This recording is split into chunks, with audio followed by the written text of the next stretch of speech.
Hello students, आज हम पढ़ेंगे माखनलाल चतुर्वेदी जी द्वारा रचित कविता कैदी और कोकिला। तो आइए, कविता पढ़ने से पहले हम माखनलाल चतुर्वेदी जी के बारे में यह जानते हैं।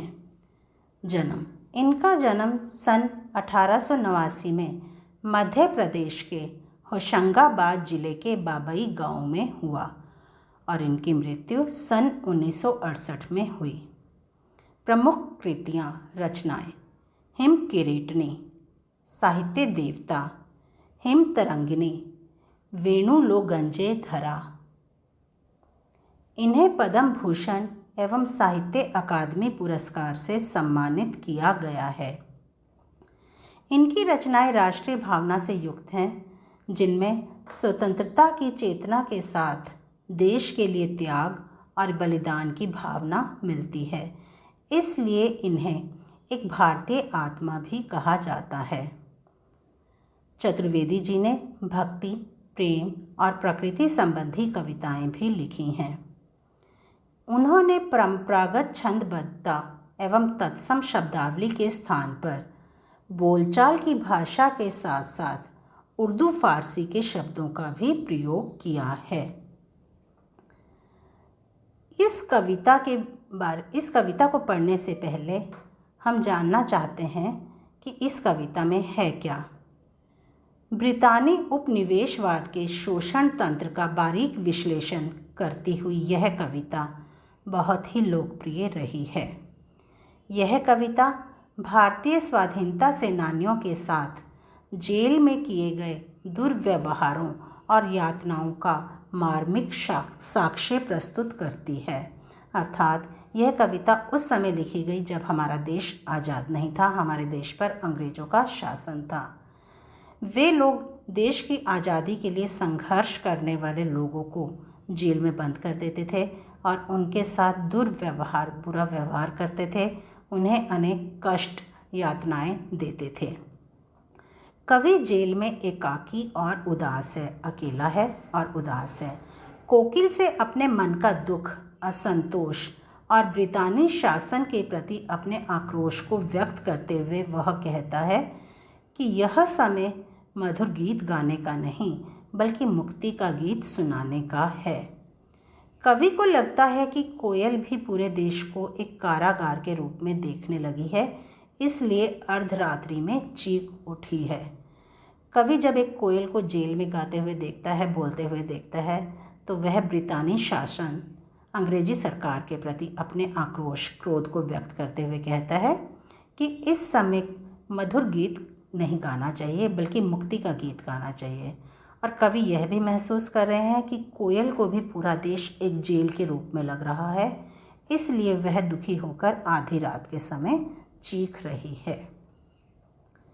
कैदी और कोकिला। कोकिला कोयल: क्या गाती हो, क्यों रह रह जाती हो, कोकिल बोलो तो।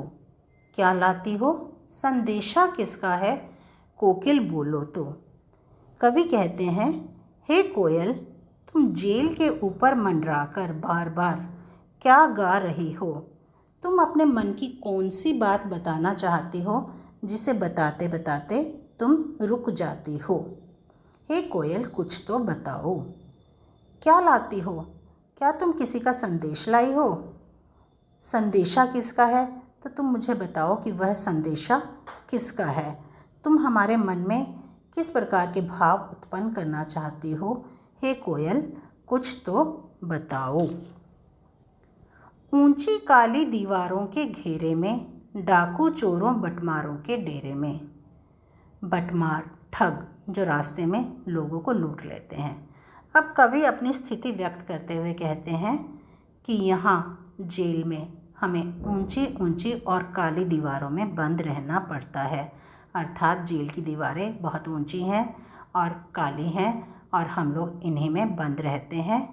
यहाँ जेल में डाकू, चोर और ठग भी हैं, हमें उन्हीं के साथ रहने को विवश होना पड़ता है। जीने को देते नहीं पेट भर खाना। यहाँ हमें पेट भर खाना भी नहीं दिया जाता। खाना मनुष्य के जीवन के लिए बहुत ज़रूरी है, लेकिन ये हमें जीने के लिए पेट भर के खाना भी नहीं देते, मरने भी देते नहीं, तड़प रह जाना, और यह हमें मरने भी नहीं देते। इस प्रकार हम तड़प तड़प कर रह जाते हैं।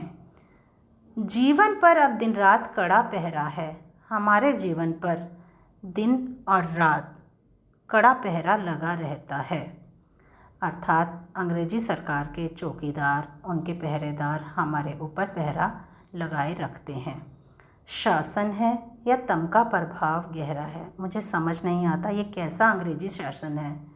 मुझे तो लगता है कि यह अंधकार से भी बहुत ही गहरा है, क्योंकि अंधकार में चारों तरफ काला ही काला होता है, कुछ भी दिखाई नहीं देता। उसी प्रकार अंग्रेजी सरकार में भी हमें कोई भी कार्य स्वतंत्रता पूर्वक करने की सुविधा नहीं है। हिमकर निराश कर चला रात भी काली। हिमकर चंद्रमा भी निराश होकर चला गया है, रात भी काली है। चंद्रमा अपनी रोशनी चारों तरफ बिखेरता है, लेकिन यहाँ चारों तरफ काला ही काला है।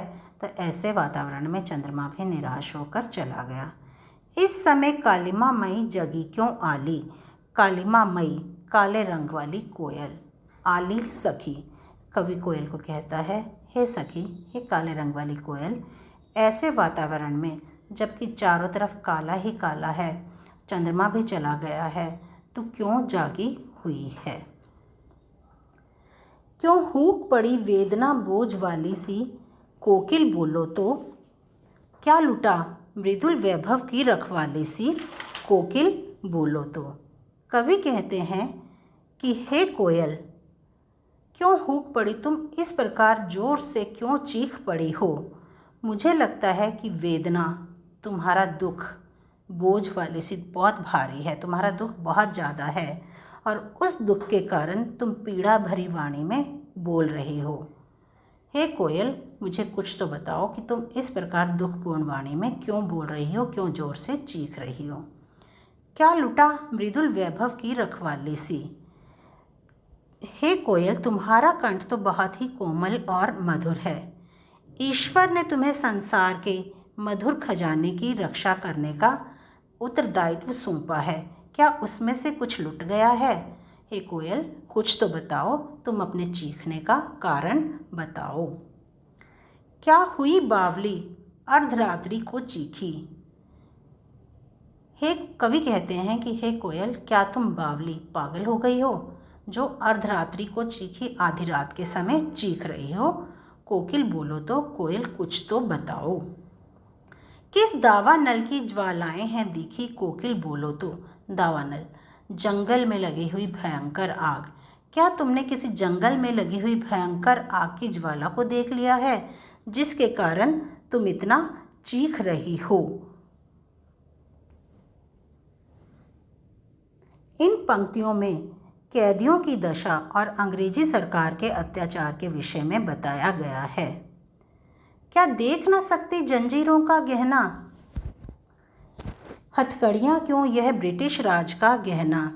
अब कवि कहते हैं कि हे कोयल, क्या तुम इसलिए चीख रही हो कि तुम हमारे शरीर पर पड़े हुए इन जंजीरों रूपी गहनों को नहीं देख पा रही। हथकड़ियाँ क्यों, लेकिन तुम इन्हें हथकड़ियाँ क्यों मान रहे हो। यह ब्रिटिश राज का गहना, यह तो अंग्रेजी सरकार द्वारा दिए गए गहने हैं। जिस प्रकार गहने शरीर की शोभा को बढ़ाते हैं, उसी प्रकार यह जंजीरों रूपी गहने, हथकड़ियाँ हमारे शरीर की शोभा बढ़ा रहे हैं। हमें गर्व है कि हम अपने देश को आज़ाद करवाने के लिए जेल में बंद हैं। कोल्हू का चर्रक चूं जीवन की तान, गिट्टी पर अंगुलियों ने लिखे गान। यहाँ जेल में रहते हुए हमें कोल्हू चलाना पड़ता है, जिससे निकलने वाली चर्रक चूं की आवाज़ को हमने अपने जीवन का संगीत बना लिया है। गिट्टी पर अंगुलियों ने लिखे गान, हमें यहाँ पत्थर भी तोड़ने पड़ते हैं, और उन पत्थरों को अपने हाथों से तोड़कर मानो हम अपने संघर्ष के गीत अपनी अंगुलियों से लिख रहे हैं।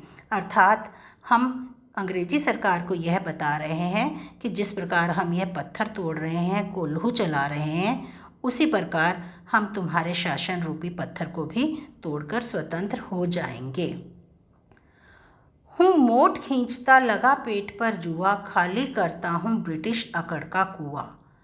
यहाँ जेल में रहते हुए हमें अपने पेट पर जुआ बांधकर मोट भी खींचना पड़ता है, अर्थात हमें कोल्हू भी चलाना पड़ता है। तो इस प्रकार हम अंग्रेजी सरकार के अकड़ रूपी कुएं को खाली कर रहे हैं। मतलब अंग्रेजी सरकार हम पर अत्याचार कर रही है, उनको लगता है कि हम इन अत्याचारों से टूट जाएंगे और देश को स्वतंत्र करवाने के प्रयास को छोड़ देंगे, लेकिन हम उनके इन सभी अत्याचारों को हंस हंस कर सहन कर रहे हैं और उसमें अपने जीवन का संगीत देख रहे हैं, ताकि हम अंग्रेजी सरकार की अकड़ को ख़त्म कर उन्हें बता सकें कि हम अपने देश की आज़ादी के लिए प्रयासरत हैं। दिन में करुणा क्यों जगे रुलाने वाले, इसलिए रात में गजब ढा रही आली। हे कोयल, हे सखी, तू रात के समय यहाँ आकर क्यों चीख रही है?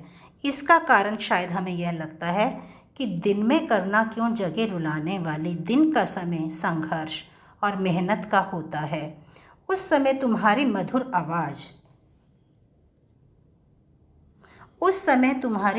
आवाज़ या करुणा का कोई अर्थ नहीं होता, इसलिए तुम रात के समय चीख कर अपने मधुर आवाज़ से हम लोग यहाँ पर आकर गजब ढा रही हो, हम लोगों को जागृत कर रही हो, हमारे हृदय में विद्रोह के बीज पैदा कर रही हो।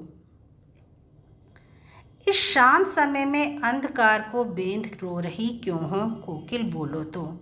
हे कोयल, रात्रि का समय शांति का समय होता है, क्योंकि किसी भी प्रकार की आवाज़ नहीं होती, कोई आने जाने वाला नहीं होता, चारों तरफ अंधकार होता है। तो तुम ऐसे समय में क्यों रो रही हो कोयल, कुछ तो बताओ। चुपचाप मधुर विद्रोह बीज इस भांति बो रही क्यों हो? तुम हमारे मन में क्रांति के बीज इस प्रकार क्यों बो रही हो, अर्थात हमारे मन में क्रांति की भावना क्यों उत्पन्न कर रही हो? हे कोयल, कुछ तो बताओ।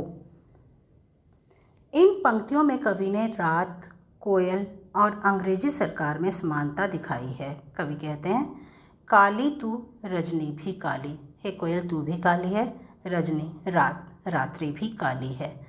शासन की करनी भी काली, अंग्रेजी सरकार के कार्य भी काले हैं, अर्थात वो हम पर जो अत्याचार कर रहे हैं, जेल में बंद कर रहे हैं, वो भी सब काले काम हैं। काली लहर कल्पना काली, देश में काली लहर छाई हुई है, लोगों की कल्पनाएं काली हो चुकी हैं। मेरी काल कोठरी काली, जेल की जिस कोठरी में मुझे बंद किया गया है वह भी काली है। टोपी काली, कमली काली, यहाँ हमने पहनने के लिए जो वस्त्र दिए गए हैं वो टोपी भी काली है, कंबल भी काला है, कमली कंबल। मेरी लोह श्रृंखला काली, लोहे की जंजीर, लोह श्रृंखला लोहे की जंजीर, लोहे की जंजीरों के द्वारा हमें बांधा गया है और वो भी काली हैं। पहरे की हुंकृति की ब्याली, तिस पर है गाली ए आली।